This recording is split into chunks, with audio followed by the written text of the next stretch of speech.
There we go. Good deal. Let's see. Oops.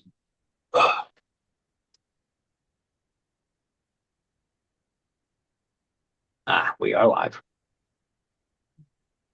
We're live? Yep. All right.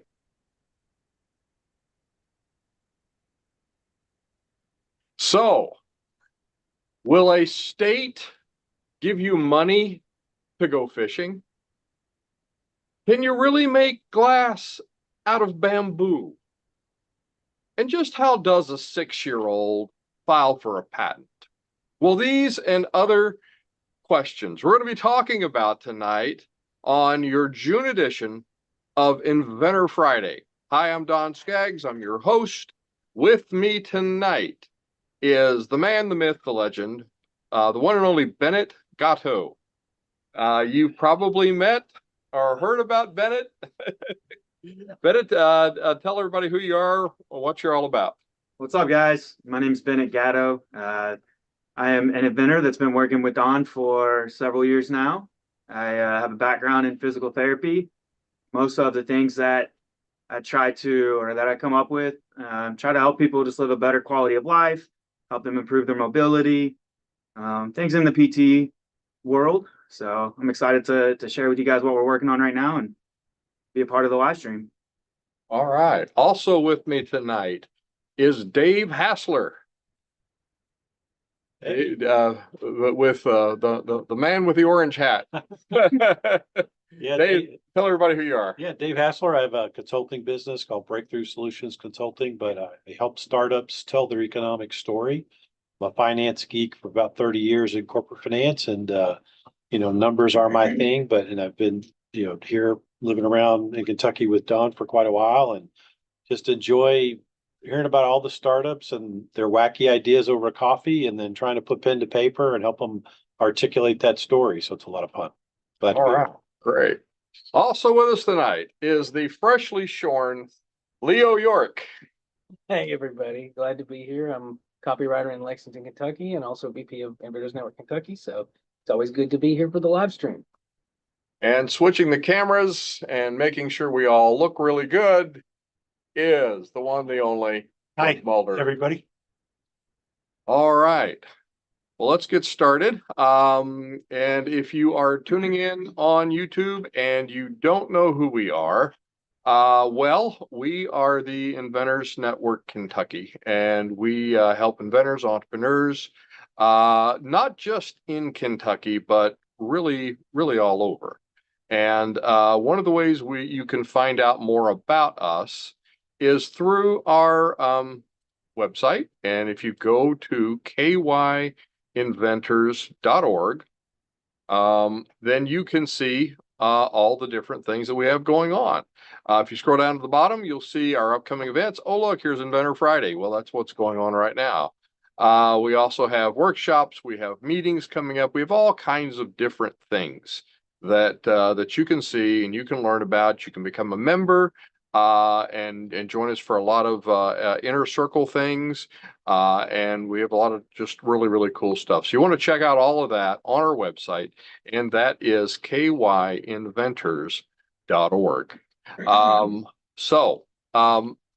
With that, let's just kind of launch right into some topics we're going to talk about. We've got some innovations in history that happened this month that we want to talk about. So on June the 8th, 1959, the Navy actually decided it was going to send mail via a missile. Mm-hmm. So the USPS actually launched a missile full of letters off of a Navy submarine. So you kind of want to scratch your head a little with this one. It's like, okay, why would they do this? But they launched a nuclear-capable turbojet cruise missile towards a naval base in Mayport, Florida. After 100 miles and just over 20 minutes in the air, it would deliver the payload. So it actually, it was the first and the last official missile delivery. So So I don't know. I'm guessing this was just more of a stunt than it was anything else. Does it say whether the mail survived or? Yeah. like, Yeah, they're actually- that's a good it's just- question. Where are the letters?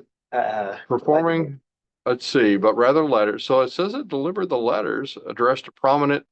Some of them were from Postmaster General, addressed to the President, Dwight Eisenhower, and packaged in commemorative envelopes Yeah, that those are apparently awesome. survived the flight. So, yeah, I just can't quite figure that one out. I just don't know the ROI of a cruise missile and some letters with Yeah, some right. stamps on it, you know?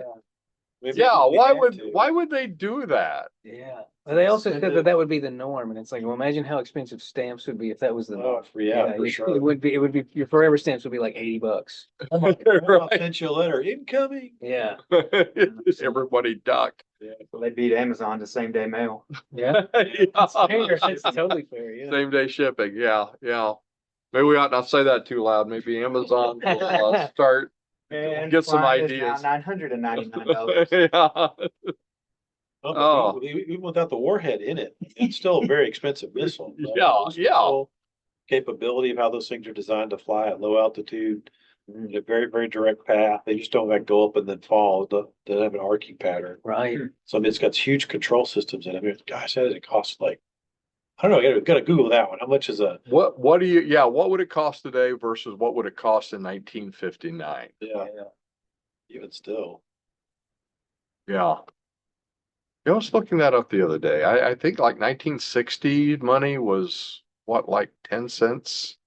It was always a $1 calculator. today It's or- something like that. Yeah, yeah. Online. Next week it'll be 11 cents, but yeah. I do believe though that, SpaceX Mm. was thinking about, because they got the ships that could land. Mm. Right, and they're talking about transporting cargo to other continents. So like international Oh, really? shipping. That I same can day. see. Yeah. That I can Huh. see. Yeah. Whereas Yeah. I had to look it up. The average missile is just a hair under 10 mil. So you'd be better off- Just the hair. you'd be Just a better hair. off delivering your mail by like mega yacht over a missile. For We could real. go on multiple trips. They said there were 1,000 letters in that article. I thought I saw. I think so. Yeah, Yeah. so let's do the math. Okay. 10 mil, Expensive. 1,000 letters. That's, 10 grand a piece. yeah, Yeah. $10,000 per letter. that's insane. But that's an adjusted 2024 Exactly. dollars, but still. You just think there's got to be some easier ways to get the mail back from a submarine, maybe. I don't know. It's not at that speed. Yeah. Yeah. You think they were just kind of, it was like a Cold War muscle Oh, that's flexing absolutely kind what it of, was. That's what I Could be. think, at least. Just to show that we can do it. yeah, or were missiles just like all the rage? It wasn't nuclear missiles kind of a new thing maybe, and Cruise missiles would have been fairly new back then. Alternative theory, maybe that could be the deal. Maybe they wanted to test a missile, and instead of the like, let's make people a little less on our side with the shock and awe stuff, because this is probably like a week after they actually nuked 3 kids in Pacific Northwest. That really happened, by the way. They did a nuclear test and the 3 kids just walking in the woods. So it's probably like, hey, let's test this missile and get some good PR by doing something silly and harmless with it. I don't know. That's just a theory. BPR. Yeah.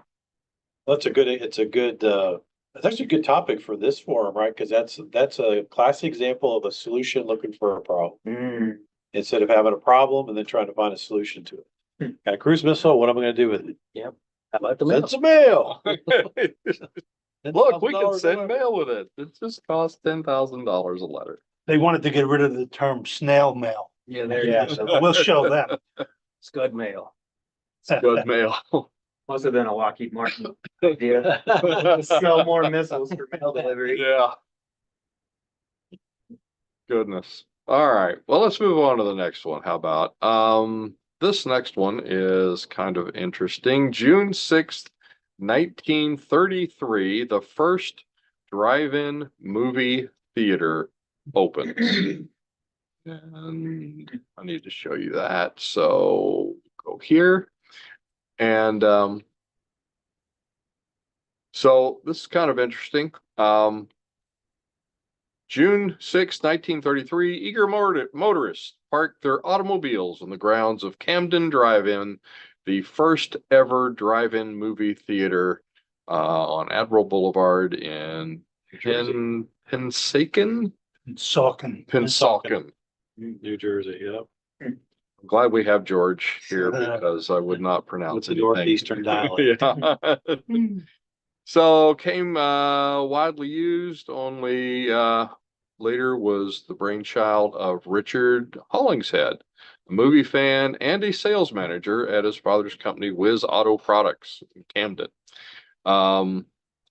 So this was, and you know, if you look back through history, it was kind of a big thing back then. Everybody wanted it's to go to the huge. drive-in. Yeah. Yeah, I mean, everybody had one, right? And it's interesting that because you still, the ingredients are still there. You still have cars, right? You still have movies. But for some reason, the drive-in doesn't work anymore. Yeah, It's one of the few Wow. things where we still have all the ingredients, but we just don't do it the same way. yeah. Yeah. Yeah, you think it could come back? Do you think drive-ins could, because there's like a handful left in the country, I think. Yeah, I think, because we had a brief conversation about this before the show started, right? Could you have a shtick with some food, something that would draw? And then as the technology changes in cars, could you tap into that technology? And Right. there's cars that have massaging seats now, right? My car lifts up and down through gas lifts, so I could raise or lower the height of my truck for different terrain. You So would could you, applaud with your vehicle, like yeah, well, some could good. you tap into those systems and create, like make the car move, make the chair move, Mm. Almost change like the a- temperature of the More of an car? experience, like a Yeah. Yeah, like IMAX a 4D movie. experience in your car, right? Mm. Downside, as we were just mentioning, right, too, is that the view angle on your car isn't what it used to be. Yeah, that's They had sort of true. those, you sat up really high in the old cars, they had really flat windows, was really perfect for the drive-in thing. Now we've got these really slanted windows that are sort of focused more on the road ahead of you than being able to look up at a. Yeah. Interesting. Yeah, I wonder if they could And if you're in the back seat, forget about it. You're never going to see a movie at a drive-in theater. Yeah, actually there was a patent involved with this. So yeah, the young entrepreneur received a patent for the concept in May of 1933. Less than a month later, he had an initial investment of $30,000, which I can't imagine what that would be like in 1933. A lot of money. Today's dollars, yeah, that's a lot of money back then. Charged 25 cents per car and 25 cents per person. No group paying more than $1. Was that Yeah. during the Depression? That was Yeah. during the Depression, 1933. He was making Yeah. bank. That's Yeah. So high rates. if you don't think you can raise money for your startup, somebody raised 30 grand in the middle of the Depression. Yeah. Theaters. There you go. Quit being a crybaby. Get up there and ask for some money. Oh gosh, yeah. So they mostly showed B movies, that is not Hollywood's finest fare, but some theaters featured the same movies that played in regular theaters. The initial poor sound quality, because they mounted 3 manufactured speakers by RCA near the screen. Oh gosh, can you imagine what that was like? Never here. So popularity sparked after World War II, and kind of the rest was history. So yeah, this is kind of interesting. They I don't know, they could, and we were talking about different ways you could. Okay, could you make it come back? I wonder if you could rent cars, like specialty, like the old cars, Oh, well, there the you big go. old cars, and then make it kind of an experience. You It'd be go- sort of high end. Yeah, that'd be kind of fun to have the old cars Yeah. with the Really bench cool. seats. Yeah, yeah. So old And then you classic could- custom You could cars. strip the engines out of them and everything, and then you could put the vibrations in the seats and Yeah, you put some lifts on her, make them shake a little bit. Sounds like a stationary. It's always there. Yeah. Yeah. yeah. Then you could pitch them to the right angle. It's so like you a can see the drive-through screen. museum almost that you can actually experience. Experience what it was like in the 1950s Yeah. to go to a drive-in theater. Weird. There we go. But you could upgrade the sound now, right? Because the sound would be so much easier to get. Picture quality could be way better. Oh, yeah. Oh yeah, yeah. You could wrap it. Well, what about this? So what if you did that inside that dome they have in Las Vegas? Oh my Like God. driving. Cause you could make them in a That would circle, everybody could be totally, looking yeah. out, right? Or Yeah, something like yeah. that. Oh, could that'd be really cool. wild. What's your ROI on $1 billion dome? Yeah. Or could you just Oh, borrow the God. dome? Yeah, yeah. We're just renting it for the weekend. 1950s. Just like a wine, yeah, that would be Yeah. cool. That would be cool. Wow, Interesting. goodness. All right.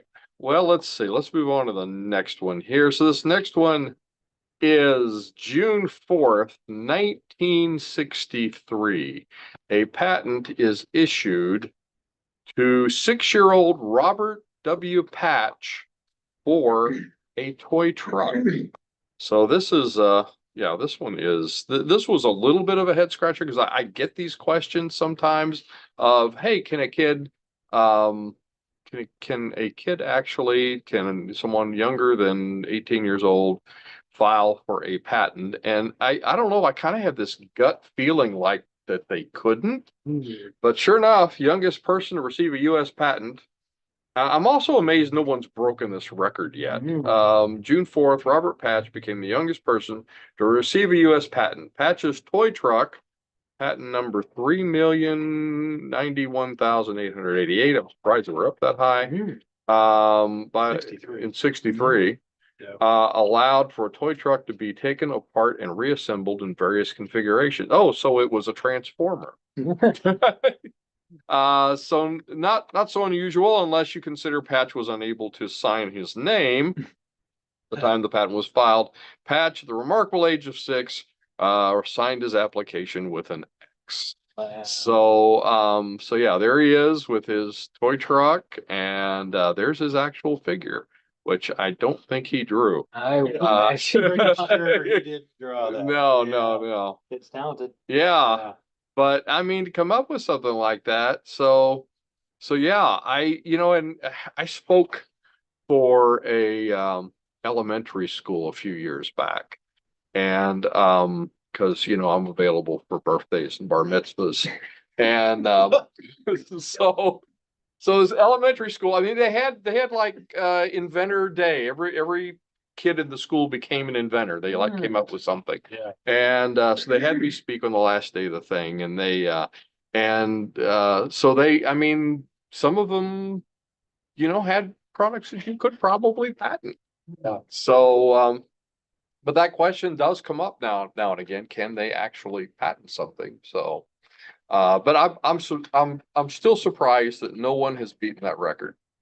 Yeah, that's hard though, like 6 years old. 6 years old. Could a 5-year-old be an inventor? That's I the question. think it said his dad was a patent attorney. Yeah. Yep. Who Oh yeah. submitted it on his behalf, so I guess. Some Yeah. influencer is gonna have an embryo. Yeah, Yeah. Yeah. what point does it just stop? Right. Exactly. Yeah. It says his younger brother Andrew still carries on the family patent tradition. Tradition. He's currently a practicing patent attorney. Weird. Huh. But yeah, he didn't Robert W. didn't patent anything else. He went on to build a business in the roofing industry. So that was kind of interesting. But yeah, if you got any kids out there and you're looking for, sometimes the weirdest stuff can come from what do they say, out of the mouths of babes? Yeah. Definitely. So yeah, that's kind of interesting. Do you think should this open the door for kids have marketable products? Could they get them on the market? They're good at thinking outside the box. It's really a question of making them more feasible. So yeah, I actually think it would be great to have like a kid think tank at some point just to see what comes up. Because I guarantee you some gold would Yeah. come up. It's like- before the school system turns them all into square pegs. Yeah. Yeah. Like to show the kids say the darndest things. Yeah. Yeah. And then It's hard because we keep taking art out of Oh, yeah. out of the schools, right? And that, in my mind, is the one thing that kind of makes the kids' creative brains work. You need Yeah. some sort of artistic expression Yeah. to come up with these ideas. Wonder if that kid, I'm sure his dad did all the drawing, but I'm sure the kid came up and said, "Hey, Dad, why can't the truck do this?" Right? Yeah. He probably had the idea, and his dad just helped him articulate it. But I wonder would he have been able to do that had he not had the tip? Because a lot of great creative programs back in the day. You're taking art at that level, probably lots of sort of music and culture and square dancing and In the Yeah. 60s, stuff it that we was don't do also anymore. less watered down. It was actually a lot harder Yeah. curriculum too. For sure. At the risk of sounding conspiratorial, even though I'm absolutely being conspiratorial, in the medieval period, the difference between a serf and a knight, the serf was taught how to defend themselves. They were taught chess. They were taught music, how to play an instrument. They were taught argument, and they were taught to read and write. Yeah. Now it's more like the education system's like, okay, we do not need knights, we need serfs. So let's teach them the opposite of that. So yeah. Anyway, that's me ranting incoherent. Serfdom school. Serfdom. Yeah. The serfdom program. So interesting. Yeah, I'd like to see that. I mean, there's some kid inventor programs that are out there, but I'd like to see them bring stuff to market. I think that'd be really, really cool. There was a program, I think that went, I don't know how far down it went, but it was used to be called Olympics of the Mind. But they had like, it was creative stuff like that, where you give it some prompt or a challenge and your team had to create a solution within some parameters. Then you go to these competitions and try to see if you could. But they always had these creative exercises they tacked onto it where they'd give you something like a quarter and they would say, now talk to the quarter. And you would get graded on how creative you were. It's like coming up with some conversation with George The least Washington. creative person came up with that weird quarter nonsense. Yeah. I mean, would you silly prompts like that, or they Yeah. give you a pencil and say, well, tell me what this is, but you can't be a pencil. And so you had to come up with different things about what could this thing be, right? And I don't know what happened to that program, but it was a lot of fun to be part of. I was on a high school team. We went Very to the world competition. Yeah. And I don't think it went down to the middle school either. level at the time, but like our engineering prompt was like we had to take, balsa wood strips and figure out how to make a tower that was so big that you could stack weight on and see how long it would take for it would break. So you had to learn how to sort of put it the right way. And we tested and learned, had lots of designs that failed, but that test and learn, we always tell entrepreneurs to do. Yeah. You got to do Same that as a thing. kid to sort of figure out what those creative inventions are. Yeah. It's okay to fail. It's actually an important step. So, all right. Well, let's fast forward to present day and talk a little bit about some innovations in entrepreneurship stuff in the news. And one here is kind of a challenge, if you will. And so there is a particular state out there, I believe it is Maryland. I think other states have done this though. I really do. So state officials offer thousands in grants to solve concerning issue in local waterways. So the impact of invasive species can be underestimated or delay action to address the damage that are caused. Oh, that's their quote. So Maryland's waters are overwhelmed by unwanted visitors, and the State Department of Natural Resources has come to the rescue by offering thousands of dollars in grants to solve the problem. So up to $5,000 is available for schemes to humanely remove invasive fish from the waters and devise ways for them to benefit the area and its residents. Blue catfish and northern snakeheads are a particular concern, while these fish, with these fish wreaking havoc on the local ecosystem. I guess that's a snakehead right there. So I guess my first question, outside of wanting to say challenge accepted, is what do you think? I mean, is this something we could get innovative? And my first question though is, can we eat these things? Yeah. Are they delicious? Would imagine. I mean, a blue catfish, that sounds pretty good. Snakehead, I mean, eel's like my favorite food ever, so it doesn't look that different. Probably really good. Eel is your favorite Oh food? yeah. Gotta say. Okay. Don't tell me it tastes like chicken. What? No, it's like the most savory fish ever. Yeah. You take some Really? of the bones and you boil it in soy sauce. You make a glaze. Oh, it's really good. But what was I going to say? I got sidetracked by eel. Yeah, a lot of states are doing that, especially Louisiana and Florida. With Louisiana, it's a lot of things, and with Florida, it's a lot of things. But Nutria people are encouraging people to eat nutria, and that's like a big. It's like either the smallest capybara or the biggest guinea pig you've ever seen, and they're wreaking havoc in Louisiana. But the part that gives me pause is the humane component, because Yeah, why the constraint? yeah, it's like they're invasive, and don't get me wrong, I feel bad for invasive species in the sense that it's not their fault. Like Yeah. we introduce them generally, Yeah, but at the same time, if they're causing a problem for the ecosystem, you got to bite the bullet, and so do they. You know, Yeah. it's Yeah, what does the humanely part mean you can't eat them? That's what I want to I know. would imagine, yeah. probably can't blow them up or something You- like that. maybe- you know. yeah. Just with dynamite. Fishing with dynamite. Shoot 'em with dynamite, something like that, poison them. Maybe that's the deal. Maybe they're just getting too many weirdos with submissions. We're like, Could you know, be. what if we put strychnine in the water or something? But it's crowdsourcing of a problem, right? That's what Yeah. they're going to do. They're trying to crowdsource a solution. Interesting. Probably not a bad way to get some out of the box thinking. Yeah, Yeah, you just Yeah. need a process to vet it though, right? yeah. Some clearinghouse to try things. Like I remember when they had the big oil spill in down in Houston, people were coming up with crazy ideas. And this one guy, the simplest one was just this type of hay or something you could put out there, and it seemed to soak everything up. It was so cheap and so simple, and that was the best method. I don't know if they still use it or not, but I thought that was faster. They talked about it on CNN one morning. I'm like, that's so straightforward. You just kind of dump the hay in there, and it soaks it all up, and you just pull it out. It sticks to the hay. Water's fine. Huh. For all that weird stuff, those crazy technologies that they develop with the barriers and all that kind of Basically, stuff. polymers versus hay. Versus hay, yeah. Sometimes nature always has the answer. Yeah. That's very You true. know, it's become a job in Florida. I mean, there's people who literally round up introduced pythons and stuff. Like that's what they do. You know, Yeah. they- Paid for yeah, pythons. exactly. Getting those out of there now. Yeah, So I wonder if there's something you could feed them that would, make them bloat and die or something. Right? yeah. I also saw somebody pouring cornmeal around ants because that's what happens. Oh, Ants with the sure. cornmeal, Yeah, they bloat it and they can't eat because they can't digest it. right. So is there something you can make the fish eat that would just naturally make it? Wouldn't hurt your native fish. Yeah, I don't know.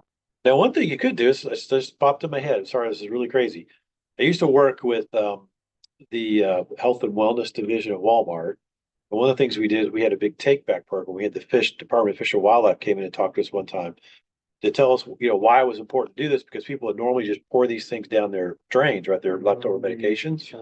But they wanted you to bring them back in a baggie and to take them back. And I said, well, why is it such a big deal? He says, well, because we have all this stuff's getting in the waterway and we have these depressed fish. Interesting. Depressed fish. Depressed fish. I said, well, okay, so they're a little mellow, but they're still fish. I said, well, this is what happens when they get out that medication, the antidepressants and sometimes the other types of stuff, they don't grow very big. And so what happens is in the world of the fish world, whatever that proper term is, size dictates when you reproduce, not your age. Right. And so if they eat all these Oh, I see depressants where and you're think they going. stay small, they never reproduce. So what if we just take a bunch of antidepressants and start just dumping into the waterways, right? Keep the fish small and eventually just won't be able to reproduce. Something tells me it wouldn't affect just the fish we're Yeah. targeting. It might not, Um, I mean, yeah, I keep going back to the let's eat them thing. I mean, we're really good at eating things into extinction. Why couldn't we do an Sure. invasive species Yeah. like that? I would like to think.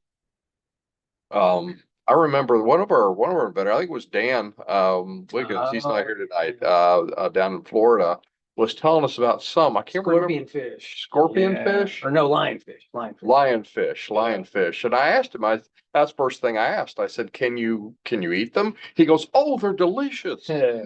So I'm like, okay, well, there you go. Downside Problem was he also solved. mentioned they have like 30,000 eggs a day or something. Oh, well, yeah. So, yeah.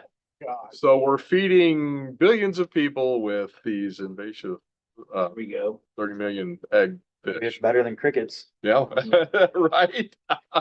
Who knows? There's Oh, gotta be something it doesn't like, right? So I think it's just a solution of figuring out what disturbs its normal life cycle and how do Yeah. you sort of change the waterways or change the ecosystem in a way that just upsets them enough that they don't reproduce. Right. yeah, yeah. Hmm. Interesting. All right, well, let's I learned move. about depressed fish. Depressed My fish. work here is done. I have never, okay, yeah, that's a new one on me. Depressed fish. All right, moving on. Okay, there is a company out there called Interloon that intends to be the first company to mine the moon. Founded by Blue Origin executives and an Apollo astronaut, Interloon says it intends to extract helium-3 and return it to Earth. I was wondering, I was like, what's on the flipping moon that we don't have in abundance here? Okay. H3, okay. So gas. So, yeah, so it looks like a decade ago, Congress passed a law that allows private American space companies the rights to resources they mine on celestial bodies, including the moon. We just gave away mining rights because we can. Looking forward to I can't have it on my property, but they could get the moon. Okay. Yeah. There's a tax on it. There's a tax somewhere in I'm there. looking forward in 30 years to the Moon Miner's Daughter biopic. Yeah. Miner's daughter. Oh, so Jeff Bezos has to be in here somewhere. So yeah, Blue Origin founded by Jeff Bezos, Apollo plus an Apollo astronaut. Said it's raising $18 million and is developing the technology to harvest and bring back materials from the moon. Helium-3. I figured they'd be grabbing something else too. What else are they grabbing? Just helium-3? Looks like just helium-3, which I thought there had to be. Is there any minerals on the moon? Yeah, but I don't know. Would you really want to mine? Like try to launch a mineral back in a rocket back to the Earth? Like imagine how heavy that thing would be by the time it re-entered. Maybe that's it. Because H3 is so light. Yeah. What do we use H3 for? So Let's Google it. H3, actually they said in this article, Fusion.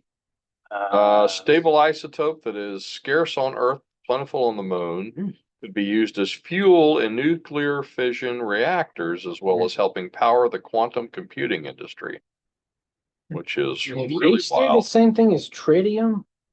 No, tritium, something different. Okay. I couldn't remember. Interesting. It's non-radioactive isotope. How big of an explosion does that make if it doesn't quite make it back? Yeah, Safely, like, if the rocket burns up, does it like have a Yeah. little extra firework because it blue instead of green when it explodes? Yeah. Thankfully, it's not gonna blow anybody up except for maybe whoever's driving it. And knock on wood, that'll be a robot or something. Yeah. Unless it's too close to Earth. Or... Yeah. Well, then it will be fireworks probably. but yeah. Oh, Says here goodness. helium-3, a non-radioactive isotope of the gas used to inflate balloons. Yeah, helium. Yeah. So helium's normally 2 atoms, and in this Yeah. case, it's 3. So it becomes a solid isotope at that point. It's not solid. It's still a gas, but it should fall It's apart, but it stable. doesn't. I don't know why it's stable. Yeah, but That's odd. yeah, that's right. Tritium's hydrogen. That's Right. right. Yeah. So this All is- right. Yeah. This is A little, Ag3. a little less volatile. Yeah, And So it's an isotope. It's got an extra neutron. exactly. Yeah. Helium-3 accounts for 0.00001% of all the helium on Earth. Hmm. So it's Which very we're rare. losing.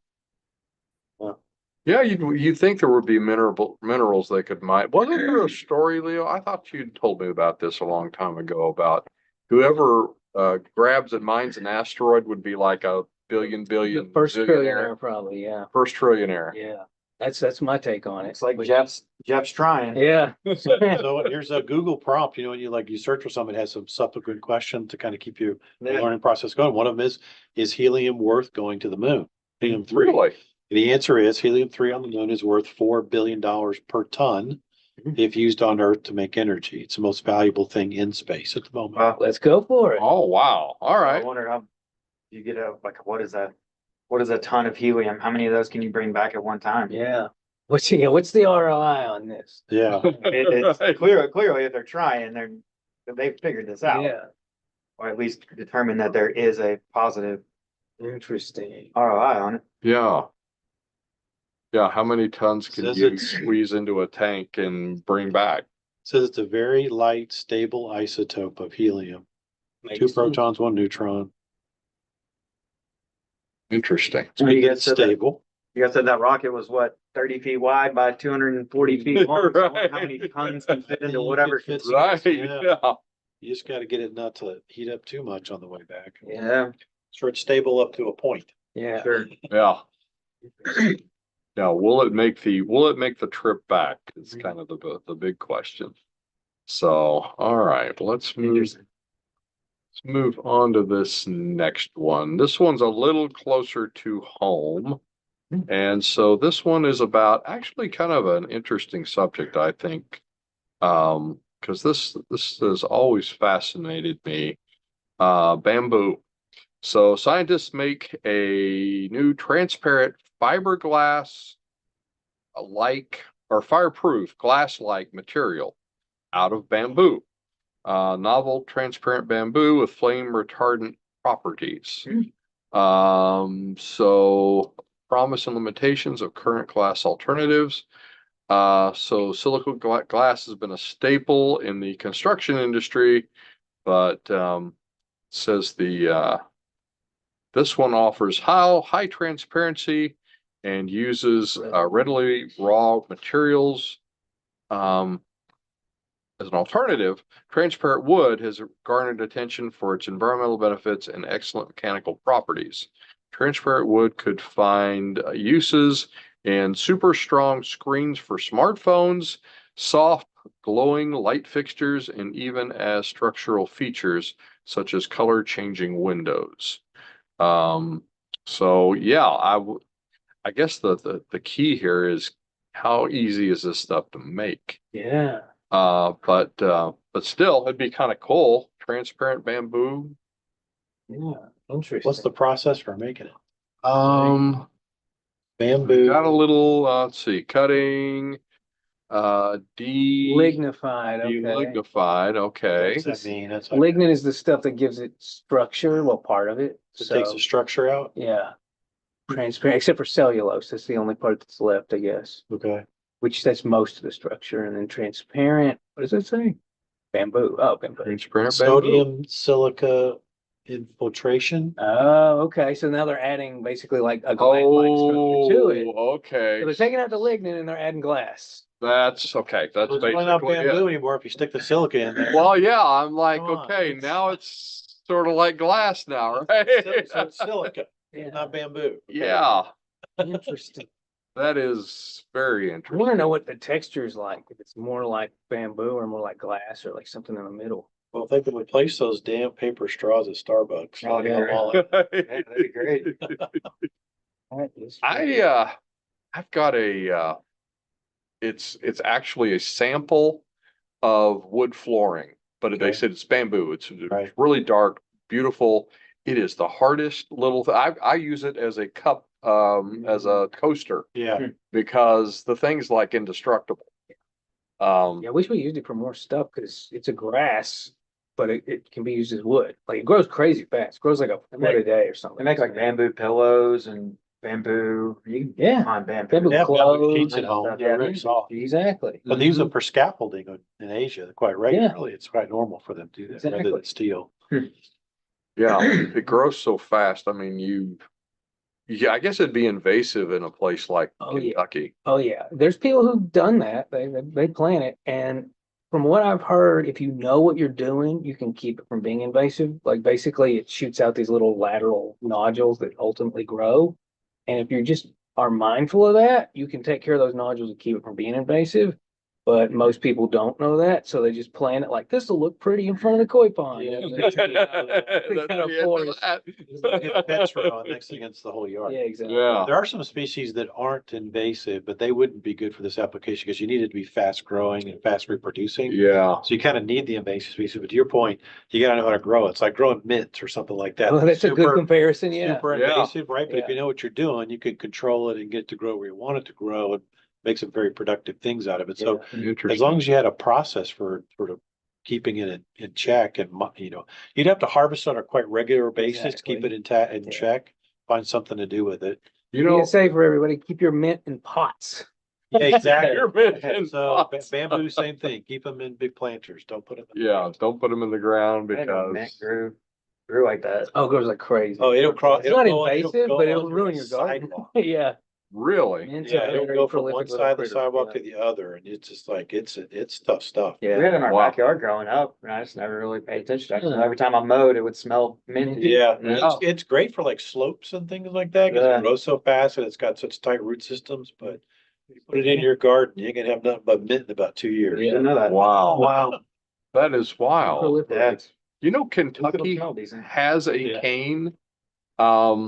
That I actually looked into this a long time ago. If I ever had enough bandwidth, I'd want to like mess with it. But Yeah, Kentucky, actually in Louisville at the Ohio River, they used to, before they settled the area, they had this area and they actually used to call it the cane breaks okay. Yeah. because there was so much of this cane that was growing. Yeah. It's like bamboo. It's very close to bamboo, but it was growing wild Kentucky. You Huh. hardly ever see it now, but Yeah. but it's I always wonder if you could do something with that. I don't think it grows quite as fast as bamboo. No. Then I'm sure, we start talking about that, you're sort of, there's all the stuff you could do with hemp, because it's got some good fiber technologies as Mhm. well. So in that bamboo, you can control it. It's probably a lot of upside for products, at least Yeah. right here. Absolutely. Cool. Speaking of, hemp's gonna be like legal in 2025, right? Yeah, I think next year. Here. Wow. Been setting up big farms. Yeah. People have had them, I think, kind of waiting for the go ahead. Had somebody approach me about set up a consulting business just for marijuana. Like, oh, let's give it a shot. Can't hurt. Coming. So, all right. Well, let's pivot away from bamboo, and actually our featured inventor tonight is with us tonight, and that's Bennett Gatto. Bennett, you've got a new product just relatively recently launched, and kind of tell us about it. What is it, and how does it work? Yeah, so we like I mentioned to you guys earlier, I'm a physical therapist, and I primarily work with seniors and individuals with balance issues. And I had a recurring problem with one of my patients who continued to fall. He would fall, 3, 4, maybe 5 times a day, which is a lot. That's not very common for most of my folks. But with this guy, I would continue to cue him to stand with a wider base of support. So you just think about standing with your feet close together. You're very unstable. Your center of gravity can get outside of your base of support quick, and you have to, regain your balance or you fall. And this is what was happening with this guy. So when I would work with him, I'd have him cue him to stand with a wider base of support. Just walk with a gait that not super wide, but walk like John Wayne. Walk with your feet a little bit further apart. And he does fine. I'm never worried about him falling. But then when I'm not with him, not cueing him, not reminding him, his feet get caught up and fall. And so as I started to look into it and talk to more people, this is something that is very common. So I created what we call balance briefs, which use a small tactile cue. So it uses a pressure cue on the inside of your thigh. So if you just think of a pair of like boxer briefs or undergarment, that we use a pad. And so we use that pad to apply pressure on the inner thigh, which then tells the brain, hey, stand with a wider base of support. So spread your feet out a little bit. And when people are wearing them, they're much more stable. So a lot of the feedback that we've started to get is that individuals feel much more stable in their lower extremities when they're going up and down stairs. They feel more confident when they're walking up and down stairs. They feel more confident when they're out and about. They're not that fear of falling is not there. That fear of becoming unstable is not there. And it's a simple mechanism that we've used, time and time again in the clinic, but we just hadn't applied it in this way. And so we launched balance briefs, and basically to help give people back their confidence and independence to go out and about and reduce their reliance on canes, reduce their reliance on walkers. So yeah, if you guys know anybody that has an issue with their balance or wants to feel more confident on their feet, then I think this could be something that could really help them. That's a Fantastic. neat idea. Yeah, absolutely. Absolutely. So, what was the hardest part, you think, in the whole journey for you? I think just initially trying to figure out how to keep this guy on his feet. I think that once we realized, okay, all right, the cueing is working, reminding him what to do. So the first thought was, all right, well, what technology can we use? What sensors can we use? What audible cues can we use? And sometimes I think simplicity wins, and we realized just a simple tactile cue, served its purpose and got the job done. I think right now one of the tougher things we're finding, at least locally in this area, is small run manufacturing sewing. It's not something that I thought would be quite a challenge, but we're finding it's not very common.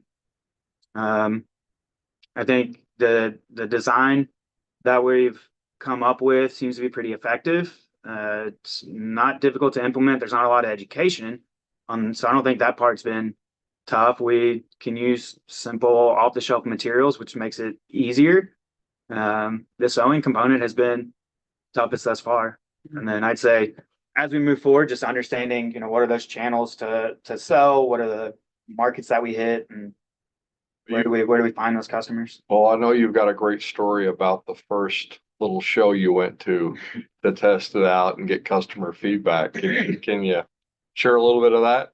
Yeah, so we were prototyping this and went over to this guy's house and said, hey Earl, I think I've got a solution. I want you to try these on. And so he did. He put on his briefs and started walking around. I was like, oh, okay, this is great. Took a couple videos. That's what's on the website that Don just showed you. And started talking to him. I was like, all right, I think we might be onto something. And so we found a local seamstress, got a few pairs sewn up, and went to a home and garden show and down the street, an hour away. And so we set up a booth next to like gutter cleaning and tree removal and shower repair in the home. And we set a mannequin up that we borrowed from a department store here locally, put a pair of underwear on there and started selling underwear at a home and garden show. So I think we, even on a small scale, we proved that, okay, we could sell these things. People understand what it is. It makes sense to them immediately. So we were able to get a few sales there. And so we came back and started to work on our design and understand, product testing, just what do we need to change about the design? What's most comfortable for folks? If you start wearing them around all day, what does that feel like? How many times can you wash them before they wear out? So I think, it was a fun first experience to be able to make some sales and just get initial customer feedback. So what do you think helped you the most? Just testing and getting in front of people, just not really wasting time and trying to make a design perfect. I was like, you know what, let's just take some sticky cloth tape and throw it on a pair of briefs and throw some pads in there and just go see what happens. And then just start iterating and testing and just getting feedback. I think we could have sat in here and tried to over-engineer it until, the cows come home, but we learned from past experience, that's not a good idea. So get out and just test. And make a little, sell a little. I tell people, make a little, sell a little, make a little more, sell a little more. Yep. Every time you iterate, the more iterations you can kind of go through that and test and learn and test and learn. Because I deal with so many entrepreneurs who want it to be perfect, right? And they've got 85-90% of it. It's good enough, right?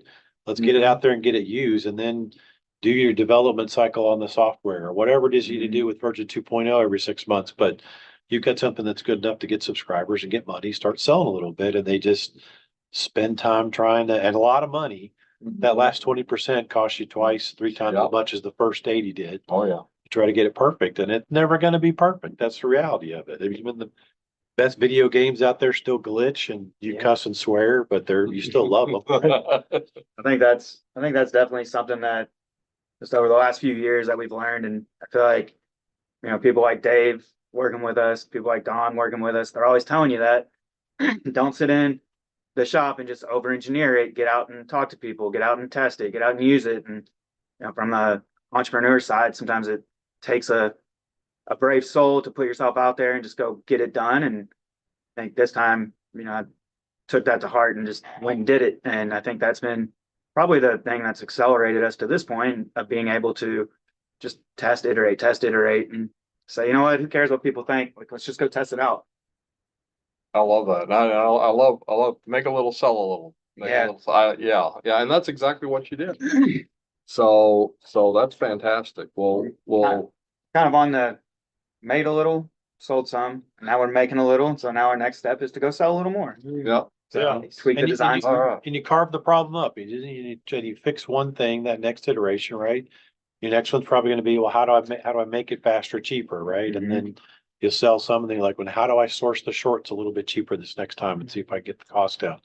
Each time you just test something new and just eliminate one more variable each time.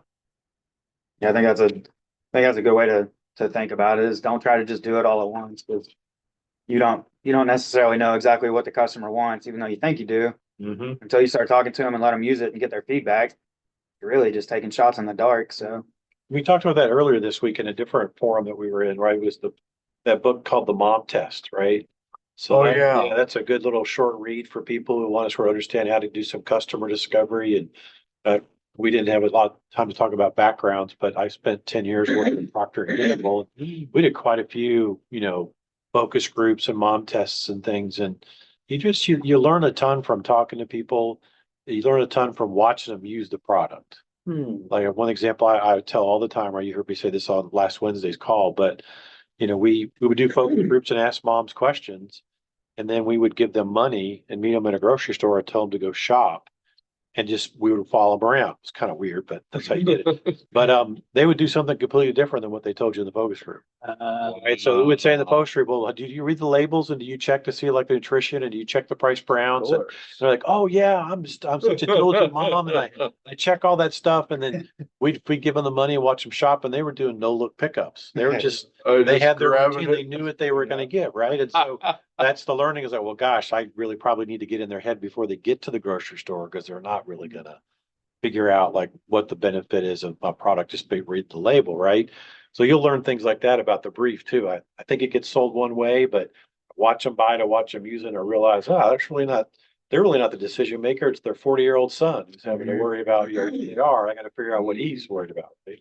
yeah, I think one thing that we've kind of learned by just testing and talking to people is, giving them that to people. We anticipated that it's an everyday wear. People would just wear it and go about their day. And what we found is that people are wearing it for a couple of days, and it's actually a training tool. So it's reminding them, hey, I need to keep my feet apart. And so when they're not wearing it after they've worn it for 2, 3, maybe 4 days, they're still continuing to stand with that wider base, and that cue is almost a muscle memory thing. And so I think that's been something that we've greatly learned, which will, I'd say, down the road start to really play into our sales cycles, who we're selling it to, how often we can anticipate selling, things like that. Very good. Yeah. Well, congratulations, Bennett. Yeah, You've really taken this a long way, and I'm excited at what's coming around the corner for you with this.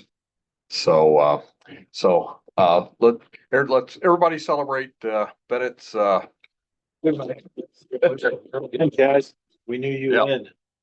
All right. Leo, do we got any questions from anywhere? Few comments in there. One from Celeste is because we were talking about encouraging entrepreneurship and innovation in kids. And this is a great resource that I'd looked into prior, but I'm glad she reminded. It's called GIP, Global Innovation Field Trip, and they have a URL, innovationworld.org. And so no, that's a great resource. And thank you for reminding us, Celeste. Fantastic. Yeah. All right. And, Larry just thought he was as incredulous as I did the humanely portion. I say we eat What was that? eat the fish. But Yeah. that's all we got in terms of questions and Yeah, we're comments at the moment. open for recipes. All right. Well, with that, I guess we'll kind of wrap it up tonight. So Dave, if somebody wants to find you, or they're interested in what you do and what you're all about, and maybe getting some help from the entrepreneur angle, how do they find you? You can find me on LinkedIn, Dave Hassel. You'll see this beautiful mug sitting out there, and I'll be happy to connect with you, and then we can trade some particulars and do a Zoom call and chat, see what kind of help you might need. If I can't help you, we'll find somebody who will. Fantastic. All right, good deal. And Bennett, if somebody wants to buy Balance Briefs, where do they need to go? Balancebriefs.com. Balancebriefs.com. Yep. Easy enough. Yep. And if you got, we have a section on the bottom where you can submit a message. So if you've got questions or have somebody you think it might be a good fit for and just not quite sure, then just send us a message and I'll be sure to get back to you. All right. Good deal. Good deal. Well, thank you all for being here. Thank you for being a part of all this. We really appreciate it. Stay tuned. I think we've got something coming up next week. Watch our website for it. I know we've got or watch our social media feed or our emails. If you're getting that, if you're not getting emails, you want to be sure and sign up, kyinventors.org. We've got a meeting. We've got something we're partnering with the AARP with, I think on the 20th. Right. And then our next big open meeting is going to be July 2nd. And I'll give you a little spoiler right now. Inventor Entrepreneur Night at the Movies. So stay tuned for that. What's your website? So, How do they contact you? LinkedIn. just LinkedIn. Yeah, find me on Just LinkedIn. Yep. I don't see his last name on here. Dave Hassler. Hassler. One S. One S. Hasler. Dave Hasler. So don't forget, guys. So all right, thank you all again. It's great having you, and we will see you. That must be my outro music going Cue there. the music. Cue the music. Everybody have a great night.